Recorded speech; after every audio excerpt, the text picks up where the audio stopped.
Welcome to Sell Like You, the ultimate sales podcast that will teach you how to make sales your superpower, transform your mindset, and in doing so, explode your sales beyond your wildest dreams. I'm Harriet Meller, and over the last 17 years, I've helped hundreds of top companies around the world, including my own, make more money and qualify more leads using simple strategies that work. In this podcast, you'll learn how I generated over 10 million in annual sales, along with the sales techniques, processes, and tools that will work for you to generate more dream-aligned clients and scale your business beyond what you thought was possible. If you're sick of the boring, outdated, and pushy sales tactics of the past, you're in the right place. Let's dive in. When it comes to asking for the sale, I don't believe that there is a point where you then ask for the sale and that point comes at the same time every time. And so I really like to recommend using a trial close. And a trial close is essentially a multi-touch point to get buying signals, yeses, agreements before you get that final yes. And as salespeople, we have to be really mindful of the fact that we don't have, I remember one of my old bosses used to say happy ears. And that's where everything is great. They love us, they're buying it, they're saying yes, this is going to happen. And we don't really have much else to kind of use with that response or idea that they are going to go ahead. And so we need to be really mindful that what are the issues? What are the roadblocks? Do your usual scoping, your probability, the potential of something going wrong. And we need to be very realistic as salespeople in terms of what's coming next. But in reality, there are often issues, there are often things that come up. And if we go all the way through this journey, get to the ask for the sale in brackets. I'm doing bunny ears on the video if you're not watching me live. And so, we get to that point and we're like, oh, what do you mean you're not saying yes? What do you mean there's things in place? What do you mean so-and-so stopped it? Or, we need to think about these other 5 people in the business because we haven't scoped it effectively. You've also got things that could come up that you believe that you've done all your due diligence, you've covered everything off, and then they leave. Or somebody new comes in and they stop all purchasing decisions. We've all been there. Okay. If you haven't, I'm sure it will come at some point. So with that, I want to chat through a couple of example trial closes which you can weave into your conversations or to consider as you take them through your sales journey. And so this can be, segue sentences. It can help you consider, are they going to say yes to something? It will also help you identify any roadblocks or objections early on before we get down to the nitty gritty once we get down to that point of, we're hoping to close this within the next week. And so if we think about a couple of questions that you can ask, none of these will feel like a trial close to your prospect, but this will help uncover and get you those extra yeses and those extra nods and those ahas and of course, and all of those good buying signals, or give you the opportunity to handle a challenge, an objection, an obstacle as it comes through. So first one I want to share with you is, have you got any questions before moving forward? Now, this one will give them the opportunity to say yes, to say no. Now, I don't love asking, do you have any questions as a standalone, but have you got any questions before moving forward?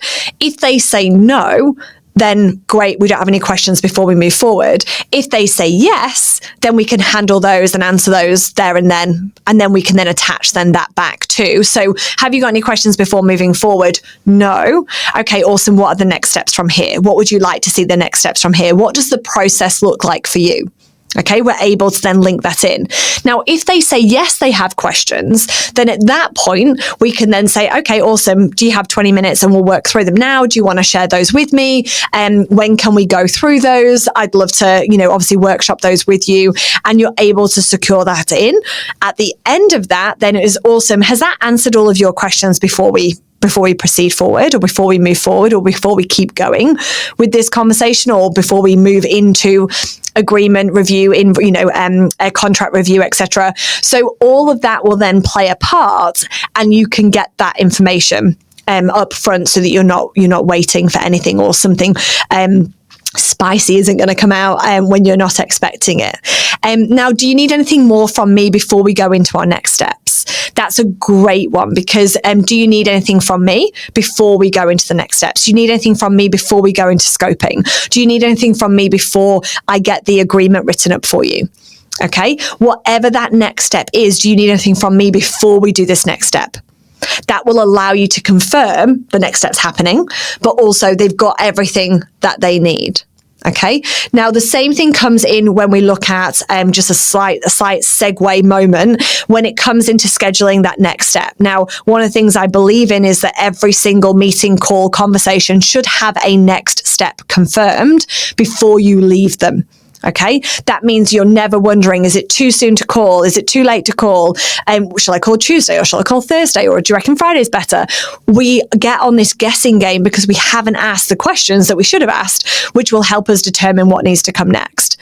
Now, the most common area that drops off is proposals. If you do it at all, if you do it, then when it gets to proposals, most people drop it there and you really shouldn't. So that's just a little hot tip for you when it comes to securing those next steps. Now, back to these trial closes and these next step conversations is asking questions around the process. So it would be great to understand your internal process around procurement. Is it yourself that would manage that, or do we need to include somebody from accounts or finance or procurement? Okay, asking these questions will help you do that. Now, if at that point they say, yeah, it's actually Tracy in procurement, I'll pop you through to her or share her details with you. Great, we're moving forward. If they say, yep, we would have to include procurement when we're ready, that for me is a telltale sign that they're not ready. Okay, so if they say, yep, when we're ready or when we get there, absolutely, you'll have to fill out a form, you'll have to do this, then understanding at what point will that be, and also highlighting that we appreciate that's actually something that can take quite a while from our end and yours. Are you happy if we just get that in motion, just so we know what we need to provide? We don't need to speak to procurement yet, but just so we've got that list. If there's still roadblocks around that, then there's something else there that they are not telling you. Okay. Now, thinking about kickoff dates, availability, this is a great one to utilize. So knowing that this is something you're looking to get in place or to get started within the next X number of weeks or within the next couple of months, working out when that will be to start talking about potential dates and then potential kickoffs will help you get them in the right mindset. So if we're talking about, like I know when we first spoke, or I understand that this is on track for an end of month engagement or kickoff, is that still correct? Yes. Okay, awesome. Well, at the moment, we're currently looking at last availabilities on these dates and these dates. Is that what you would be looking for? Yes. Would you like me to pencil something in for you? Would you like me to hold those dates for you? Now, they're going to say yes if there's validity in the opportunity moving forward. Okay, so all of these are examples of how do we move through? How do we keep them moving ahead? How can we understand what's coming next so that we can then get that through? Now, the final way I want to share with you is around a story. So a lot of our customers, we get to this point, or a lot of our clients, we get to this point, and what we do is we run through this process. Now, they find it really helpful because we offer to include everybody from your side. So everyone from your projects team, your data team, you this team, and how are we going to facilitate that? Now, again, we're using a story of this is what our customers, our clients often enjoy, and this is great feedback from here. Now, when would be suitable to get that kicked off? We're bringing more people. It makes it more sticky into our conversation. Okay, so a trial close is essentially asking a question, uncovering information that makes sense in moving forward. If they're not ready to move forward, they're not going to say yes. They're going to say yes when the time comes. Yeah, when we're ready. And so at that point, then there's my little red flags to say, okay, we need to do more here. Or when do you anticipate that will be? What needs to come next? What does that process look like? What else do we need to consider from here? Okay, so it gives you more and more and more information to be able to gather all of that in so that you know exactly what needs to come next, so you can keep the opportunity progressing forward, but you're not left with, I don't know what's happening, or I'm just about to come and ask for the sale, or are we ready to proceed? Are we ready to go ahead? And I'm now met with a no, and I don't know why.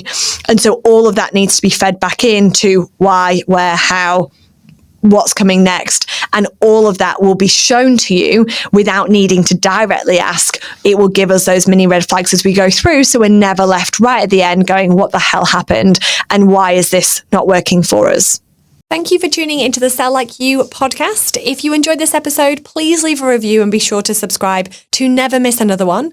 A huge thank you to Vitality House for hosting today's recording, and I look forward to being back into your ears soon.